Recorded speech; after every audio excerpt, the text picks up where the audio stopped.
Des études en aménagement, 3 ans dans le foncier, depuis 2012 responsable de programme chez Haute-Savoie Habitat.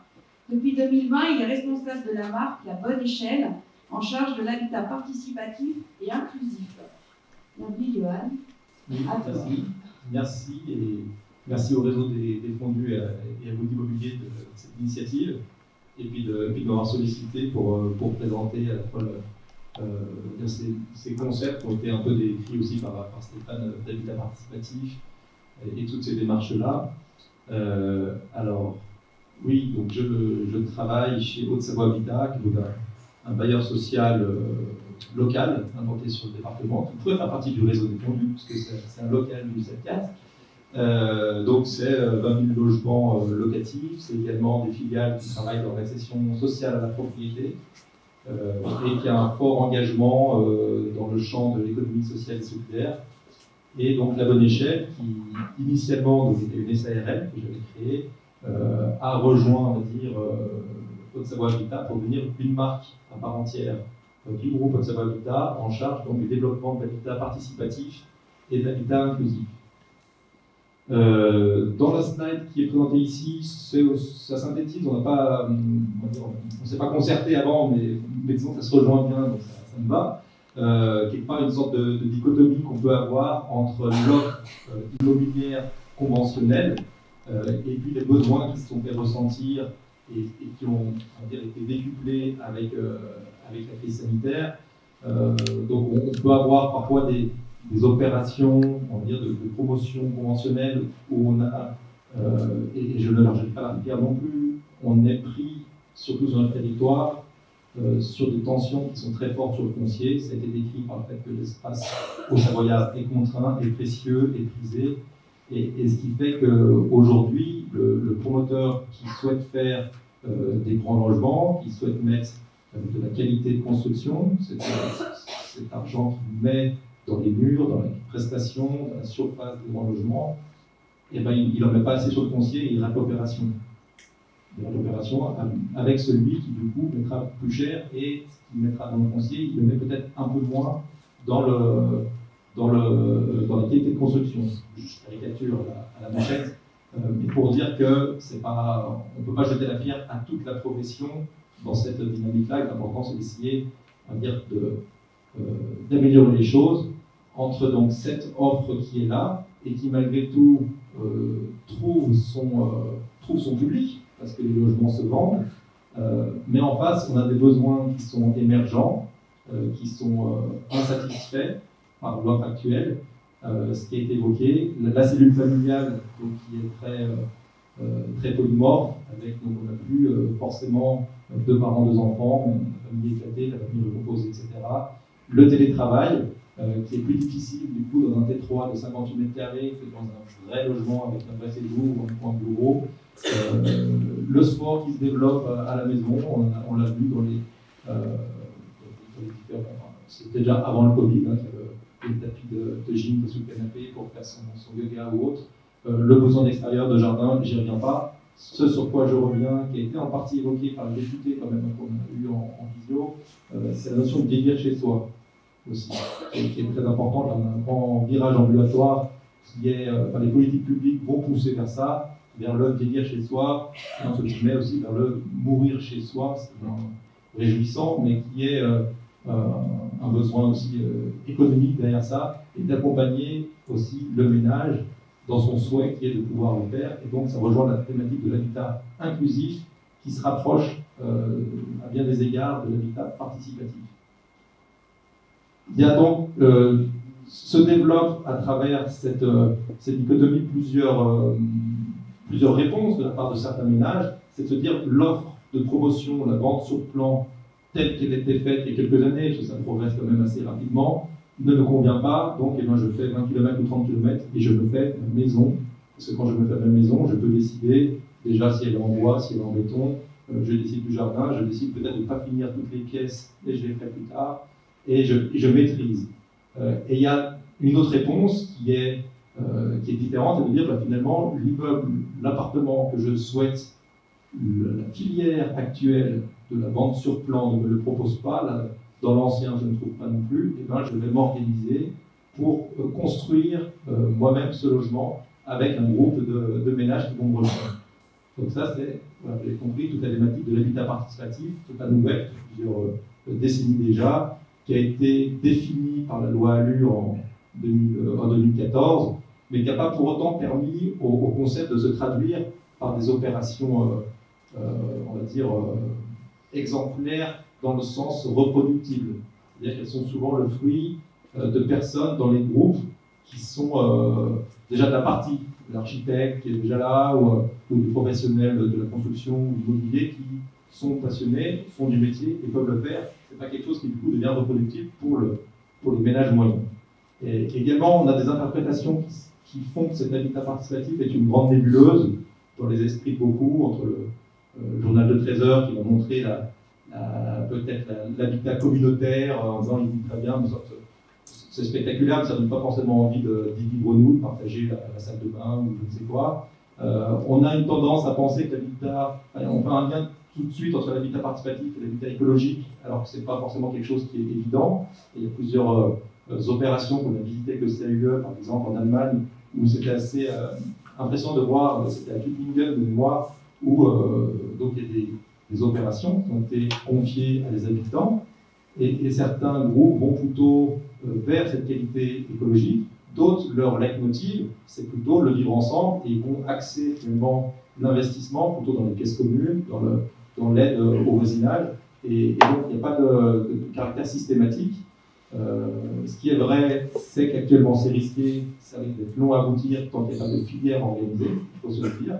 Et le fait d'être pas vraiment propriétaire, il y a là des confusions entre la démarche d'habitat participatif et les statuts d'occupation. Et dans notre définition à la bonne échelle, au sein du groupe Habitat, l'habitat participatif, ce qu'il n'est pas, c'est un statut. C'est-à-dire qu'on peut habiter. Il va y avoir une démarche participative dans son habitat, qu'on soit locataire social, qu'on soit accédant social à la propriété, qu'on soit accédant à la propriété dans le libre, qu'on soit dans un système plus novateur de coopérative d'habitants ou de bail réel solidaire. C'est-à-dire que l'habitat participatif, c'est une démarche, c'est pas un statut d'occupation. Ce qui n'est pas non plus, c'est le fait d'être forcément maître d'ouvrage de la construction.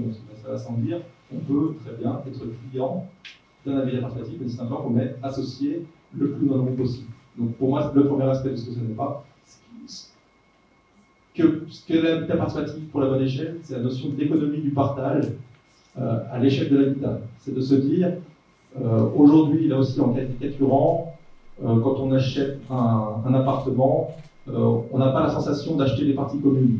Or, on achète des millièmes de parties communes en plus de son appartement, mais aujourd'hui, le jaune n'est pas suffisamment vécu. Là aussi, je caricature, parce qu'il y a des copros qui fonctionnent très bien dans l'espace commun, mais je caricature parce que j'ai passé le temps pour dérouler plus.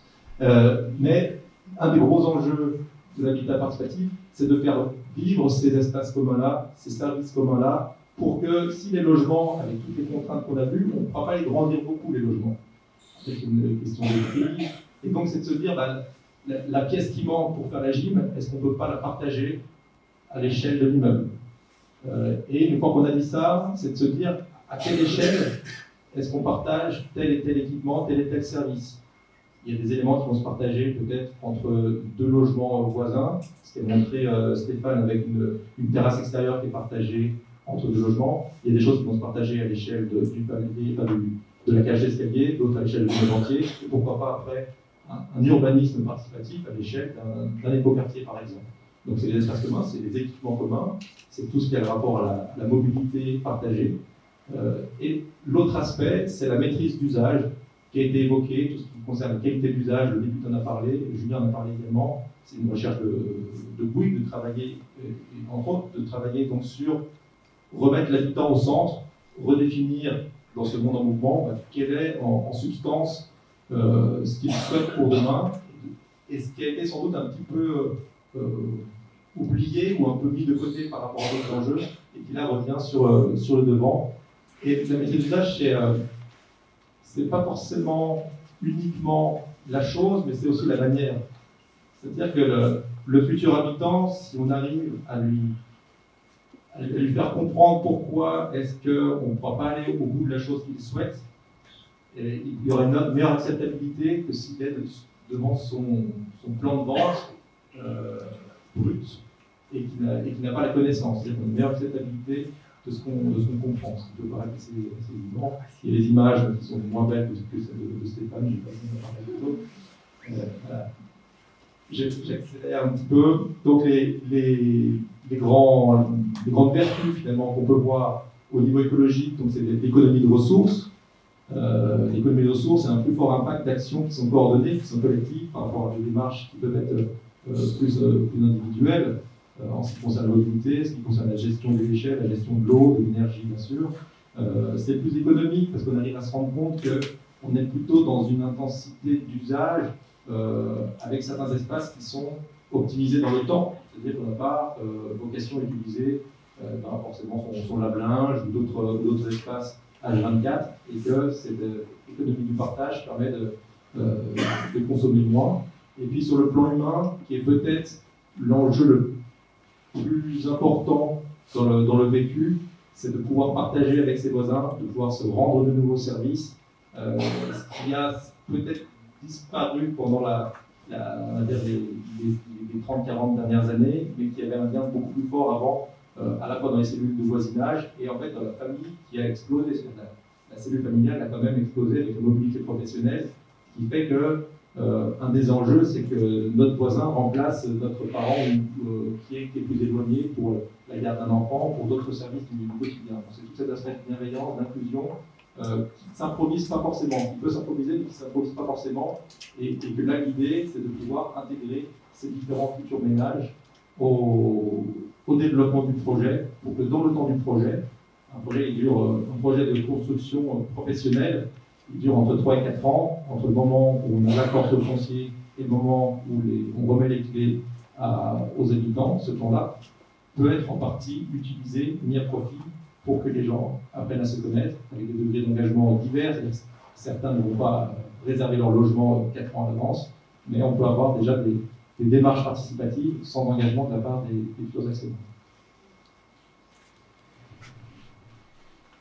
La grande question qu'on pose souvent, est-ce que l'habitat participatif est moins cher ou plus cher que le conventionnel? Voilà, je réponds. Alors, j'ai pas de Lego non plus, j'aurais plus été Lego, mais je suis resté sur des schémas moins. C'est la question de l'unité. C'est-à-dire que sur la gauche, on a le plan de vente classique, rien autour. Vous avez votre studio, il fait 30 mètres carrés, il coûte 120 000 €, donc il coûte 4 000 € du mètre carré, si j'ai bien compté. Est-ce qu'il est plus cher ou moins cher que celui de droite, qui coûte 150 000 €, il a 5 000 € du mètre carré si on compte que les espaces privatifs qu'on achète, mais où on a des communs, des milliers de copropriétés qui font qu'on est beaucoup plus riche finalement d'avoir un logement comme ça, un petit logement dans un espace où on va partager énormément de choses avec ses voisins, un espace extérieur entre autres. Donc voilà, la notion d'unité est très importante. C'est rappelé aussi dans la vidéo, la question qu'on n'est pas sur que des mètres carrés, mais c'est quel espace à vivre, comment on le vit en tant que cellule familiale, en tant que petit collectif finalement, au sein des opérations. Et également le coût d'investissement qui est à mettre en parallèle avec le coût de fonctionnement et de travailler sur le coût global du logement, ce qui permet, on va dire, de renforcer la qualité environnementale des constructions, de travailler sur ce coût global-là, plutôt que sur le coût net à l'acquisition. Et ça, dans une démarche participative, on a une valeur d'usage de son logement et pas uniquement une valeur d'échange. Et donc ça renforce cette vision-là. Comment est-ce qu'on rentre dans un projet d'habitat participatif? Alors, un projet commence quand on a un terrain, un foncier, bâti ou non, et qu'il est réservé pour démarrer un projet. Et il y a des collectifs qui se montent avant de trouver un terrain. C'est assez difficile à entretenir la flamme de projets comme ça, où il y a beaucoup d'essoufflement dès le début. Une fois qu'on trouve le terrain, il ne va pas correspondre forcément à l'intégrité du groupe, où il ne va pas être adapté aux besoins de l'un ou de l'autre. Donc l'idée d'un projet, si on veut être pragmatique malgré tout, c'est qu'on a le terrain et ensuite on constitue un groupe pour pouvoir avancer sur le projet. En tant que La Bonne Échelle, qui est une marque du groupe Haute-Savoie Habitat, sur des projets qui sont locatifs sociaux, on n'en est pas là du tout. C'est-à-dire qu'en locatif social, on n'a pas la possibilité d'attribuer un logement locatif social à des ménages sitôt que ça dans le projet, donc on sera beaucoup plus loin. Les deux flèches rouges sont finalement un projet de promotion conventionnelle où le client signe son contrat de réservation, son plan de vente, si on veut, à la première flèche, où déjà l'essentiel est fait, le permis de construire est déposé, obtenu en général, et donc il y a beaucoup moins de marge de manœuvre. Et donc la deuxième flèche rouge, c'est l'entrée dans l'appartement. Et donc dans un schéma conventionnel, le ménage ne connaît pas ses voisins avant d'entrer dans les lieux. Il n'a pas de possibilité d'influer sur quoi que ce soit dans la construction, hormis la couleur de la faïence de sa salle de bain. Et avec la ligne verte, on a la possibilité, la démarche participative, de pouvoir rentrer plus tôt avec des engagements libérés.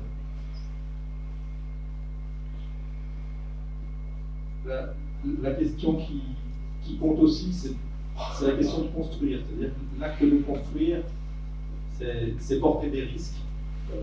Les promoteurs, s'il y a d'autres promoteurs dans la salle, on sait quelque chose. Oui, je t'invite. Parler d'argent, ça intéresse toujours quand même à la fin.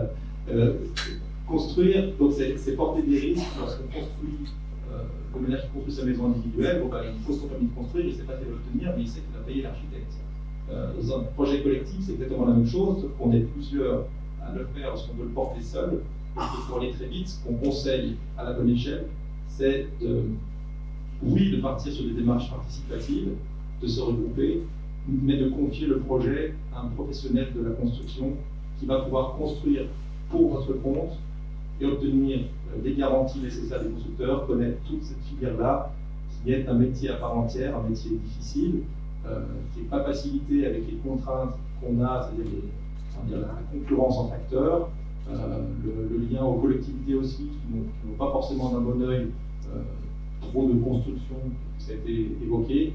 Et donc tout ce risque-là de préfinancement des études, d'achat du terrain, très en amont par rapport à l'emménagement, la garantie du financement du projet et de sa bonne fin de l'opération, avec une actualité où les prix montent des matières premières, donc les coûts de construction, qui payent le surcoût. Est-ce que c'est les habitants qui payent l'augmentation de 20 ou 30% des coûts de construction qu'on peut avoir? C'est là où le constructeur garde quand même malgré tout son rôle dans ces projets-là, et donc ne pas tomber dans le piège de certains exemples très participatifs qui sont réussis, mais qui sont passés quelque part entre les gouttes de choses qui peuvent être très compliquées, in fine, qui peuvent faire de gros dégâts familiaux. Voilà. J'en arrête là, je crois, sur ce dossier-là, et on peut en discuter. Merci.